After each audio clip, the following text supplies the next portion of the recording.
Gold USD price continued pushing higher at the 2000 psychological level, lacking the momentum to break higher. The risk remained intact due to the limited upward pressure in the US Treasury yields. However, the US economy is still stronger than other major economies, while the greenback could limit the loss at any time. In the latest price action, the gold price lost the bullish momentum by limiting the upward pressure above the 2000 psychological level.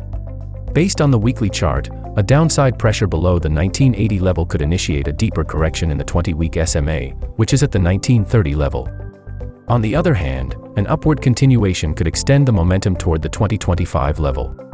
In the daily chart, gold is trading between 2005 to 1980 area. Therefore, as long as the price trades within this range, we may expect bullish pressure in the coming days.